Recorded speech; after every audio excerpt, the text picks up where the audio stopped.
ओम नमः शिवाय। अथ श्री वायु पुराण द्वाविंशोऽध्यायः कल्प संख्या निरूपणम्। ओम नमः शिवाय। ओम नमः शिवाय। ऋषयः ऊचु अत्यद्भुतमिदं सर्वं कल्पानां ते महामुने रहस्यं वै समाख्यातं मन्त्राणां च प्रकल्पनम् न तवा विदितं किंचित् त्रिषु लोकेषु विद्यते यस्माद्विस्तरतः सर्वाः कल्पसंख्या ब्रवीहिनः। वायुर्वाच अत्र वः कथयिष्यामि कल्पसंख्या यथा तथा युग्राग्रं च वर्षाग्रं तु ब्रह्मणः परमेष्ठिनः। एकं कल्पसहस्रं तु ब्रह्मणोऽब्धः प्रकीर्तितः एतदष्टसहस्रं तु ब्रह्मणस्तद्युगं स्मृतम्। एकं कल्पसहस्रं तु सवनं तत्प्रजापते एकं कल्पसहस्रं तु सवनं तत्प्रजापते सावनानां सहस्रं तु द्विगुणं त्रिव्रतं तथा। ब्रह्मणः स्थितिकालस्य चैत सर्वं प्रकीर्तितं तस्य संख्या प्रवक्ष्यामि कल्पसंज्ञा यथाक्रमम्। अष्टाविंशतिये कल्पा नामतः परिकीर्तिता तेषां पुरस्ताद्वक्ष्यामि कल्पसंख्या यथाक्रमम्। रथन्तरस्य साम्नस्तु उपरिष्टा निबोधत कल्पान्ते नामधेयानि मंत्रोत्पत्तिश्च यस्य याम्। एकोनत्रिंशकः कल्पो विज्ञेयः श्वेतलोहितः यस्मिंस्तत्परमं ध्यानं ध्यायतो ब्रह्मणस्तथा। श्वेतोष्णी सह श्वेतमाल्यः श्वेतांबरधरः शिखी उत्पन्नस्तु महातेजाः कुमारः पावकोपमः। भीमं मुखं महारौद्रं सुघोरं श्वेतलोहितं दीप्तं दीप्तेन वपुषा महास्यं श्वेतवर्चसम्। तं दृष्ट्वा पुरुषः श्रीमान् ब्रह्मा वै विश्वतो मुखः कुमारं लोकधातारं विश्वरूपं महेश्वरं पुराणपुरुषं देवं विश्वात्मा योगिनां वरं ववन्दे देवदेवेशं ब्रह्मा वै समचिन्तयतो। हृदि कृत्वा महादेवं परमात्मानमीश्वरं सद्यो जातं ततो ब्रह्मा वै समचिन्तयतो। ज्ञात्वा मुमोच देवेशो हृष्टो हासं जगत्पतिः ततोऽस्य पार्श्वतः श्वेता ऋषयो ब्रह्मवर्चसः।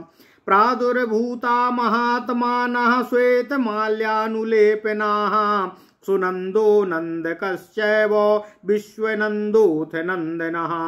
शिष्यास्ते वै महात्मानो यैस्तु ब्रह्मा ततो वृतं तस्याग्रे श्वेतवर्णाभः श्वेतनाभः महामुनिः। विजयेतो महातेजा यस्माज्जज्ञे नरत् स्वतो तत्र ते ऋषयः सर्वे सद्यो जातं महेश्वरम्। तस्माद्विश्वेश्वरं देवं ये प्रपद्यन्ति वै द्विजाः प्राणायामपरायुक्ता ब्रह्मणि अव्यवसायिनः। ते सर्वे पापनिर्मुक्ता विमला ब्रह्मवर्चसः ब्रह्मलोकमतिक्रम्य ब्रह्मलोकं व्रजन्ति च। वायुर्वाच ततस्त्रिसप्तमः कल्पो रक्तो नाम प्रकीर्तितः रक्तो यत्र महातेजाः रक्तवर्णं धारयतो। ध्यायतः पुत्रकामस्य ब्रह्मणः परमेष्ठिनः प्रादुर्भूतो महातेजाः कुमारो रक्तविग्रहः रक्तमाल्यांबरधरो रक्तनेत्रः प्रतापवान् सातं दृष्ट्वा महादेवं कुमारं रक्तवाससं ध्यानयोगं परम गत्वा बुबुधे विश्वमीश्वरं सातं प्रणम्य भगवान् ब्रह्मा परमयन्त्रिता वामदेवं ततो ब्रह्मा ब्रह्मात्मकं व्यचिन्तयत एवं ध्यातो महादेवो ब्रह्मणा परमेष्ठिना मनसा प्रीतियुक्तेन पितामहमथा ब्रवीत या ध्यायता पुत्रकामेन यस्मात्तेऽहं पितामहः दृष्टः परमया भक्त्या ध्यानयोगेन सत्तम तस्माद्ध्यानं परं प्राप्य कल्पे कल्पे महातपाः वेत्स्यसे मां महासत्त्वो लोकधातारमीश्वरम् एवमुक्त्वा ततः स्वाट्टहासं मुमुचः ततस्तस्य महात्मानश्चत्वारश्च कुमारकाः सम्बभूवुर्महात्मानो विरेजुः शुद्धबुद्धयः बिरजश्च विबाहुश्च विशोको विश्वभावनः ब्रह्मणा ब्रह्मणस्तुल्या वीरा अध्यवसायिनः रक्तांबरधरा सर्वे रक्तामाल्यानुलेपना रक्ता भस्मानुलिप्तांगा रक्तास्या रक्तलोचनाः ततो वर्ष सहस्रान्ते ब्रह्मण्ड्या व्यवसायिना अमृणन्तश्च महात्मानो ब्रह्मा तद्वाम दैविकम् अनुग्रहार्थं लोकानां शिष्याणां हितकाम्यया धर्मोपदेशमखिलं कृत्वा ते ब्रह्मणा स्वयं पुनरेव महादेवं प्रविष्टा रुद्रमव्ययं येऽपि चान्ये द्विजश्रेष्ठा युञ्जानां वाममीश्वरं प्रपद्यन्ति महादेव तद्भक्तास्तत्परायणा ते सर्वे पाप निर्मुक्ता विमला ब्रह्मवर्चसः रुद्रलोकं गमिष्यन्ति पुनरावृत्ति दुर्लभम्। ओम नमः शिवाय, ओम नमः शिवाय, ओम नमः शिवाय। ओम नमो भगवते वासुदेवाय। ओम देवकी सुत गोविंद वासुदेव जगतपते देहि मे तनियम कृष्ण त्वाम आम शरणं गता। अथ श्री वायु पुराण द्वाविंशो अध्यायः कल्प संख्या निरूपणम्। ओम नमः शिवाय। ऋषियों ने कहा, हे महामुनि लोमहर्षण जी, आपने मंत्र, कल्पना तथा कल्प समूहों का अत्यधिक अद्भुत विवरण सुनाया है। तीनों लोकों में आपके लिए कुछ भी अविदित नहीं है, अतः कल्प संख्या वृत्तांत हम लोगों को विस्तार से कहने की कृपा करें। वायुदेव ने कहा, अब मैं तुम लोगों को कल्प संख्या तथा ब्रह्मा जी के युग एवं वर्षों की संख्या बता रहा हूँ। एक सहस्त्र कल्प का ब्रह्मा जी का 1 वर्ष होता है, उसका 1 युग ब्रह्मा के 8 सहस्त्र वर्षों का होता है। 1 सहस्त्र युगों का प्रजापति का 1 सवन होता है। 2 सहस्त्र सवनों से 1 त्रिवृत्त होता है। यह ही ब्रह्मा जी की स्थिति काल का परिमाण है। इसकी सविस्तार संख्या आगे मैं क्रमशः आप लोगों से बता रहा हूँ। पहले जिन 28 कल्पों के नाम बताए थे, उनके नाम और विवरण आप सुने। रथंतर कल्प के अंत में साम तथा मंत्र समूहों की उत्पत्ति तथा नाम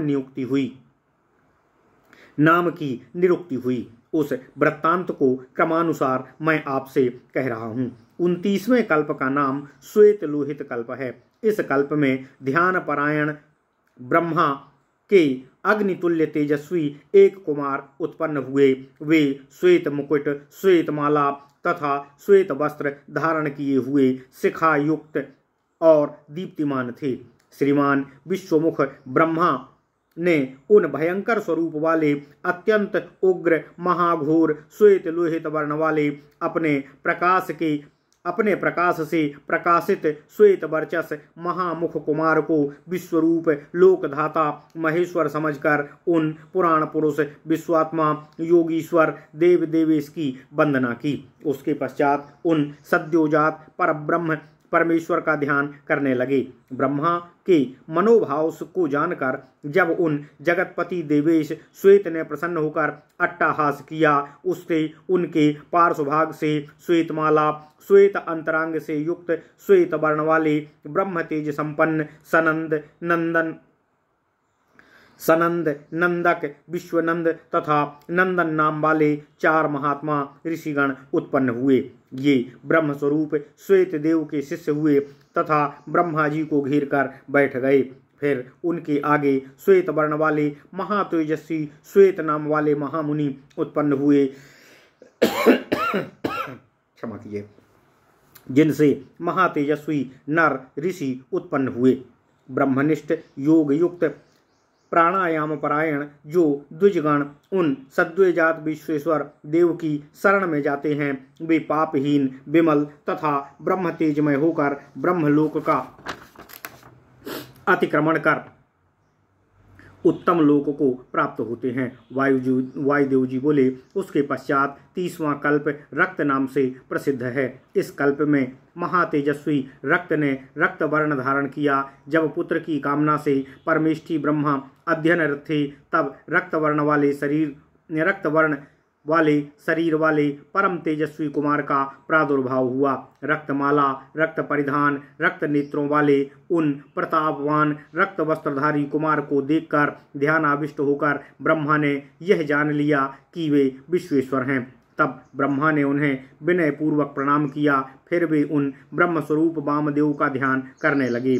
परमेष्ठी ब्रह्मा के इस प्रकार ध्यान करने पर महादेव ने प्रीतिपूर्वक पितामह से कहा, महासत्व महातपा सत्तम पितामह, आपने पुत्र की कामना पूर्वक ध्यानस्थ होकर परम भक्ति से ध्यान योग द्वारा मेरा दर्शन किया है। अतः प्रत्येक कल्प में ध्यान परायण होकर लोकधाता ईश्वर रूपी मुझे जान सकेंगे। इस प्रकार कहकर भगवान सर्व ने अट्टहास किया। तब उनके बिरज, विबाहु, विशोक तथा विश्वभावन नाम वाले 4 कुमार उत्पन्न हुए। वे सभी शुद्ध बुद्धि वाले महात्मा, अध्यवसायी, वीर, ब्रह्मपरायण तथा ब्रह्म सदृश थे। वे सभी रक्तमाला, रक्त वसंधारी, रक्त अनुलेपन युक्त, रक्त भस्म धारण किए हुए, रक्त नेत्र तथा रक्त मुख वाले थे। फिर उन ब्रह्मपरायण अध्यवसायी महात्माओं ने वामदेव द्वारा किए गए विधान से ब्रह्म आराधना में रत हुए सहस्त्र वर्षों तक लोक अनुग्रह की कामना तथा शिष्यों के हितार्थ अखिल शैव धर्म का उपदेश किया। फिर उन महादेव रुद्र में प्रविष्ट हो गए। जो द्विजश्रेष्ठ वामदेव महेश्वर की उपासना में समासक्त होकर अनन्य भाव से उनकी शरण में आते हैं, वे सभी पापों से मुक्त, पवित्र तथा ज्ञान युक्त होकर रुद्रलोक को प्राप्त होते हैं, जहाँ से वापस लौटना संभव नहीं होता है या असंभव होता है। इस प्रकार श्री वायु महापुराण के प्रक्रियावाद में कल्प संख्या निरूपण नामक 22वां अध्याय पूर्ण हुआ। इति श्री वायु महापुराणे वायु प्रोक्ते कल्प संख्या निरूपणम नाम 22वां अध्यायः। ओम नमः शिवाय, ओम नमः शिवाय, ओम नमः शिवाय। ओम नमो भगवते वासुदेवाय। ओम देवकी सुत गोविंद वासुदेव जगतपते देहि में तनियम कृष्ण त्वाम अहम सर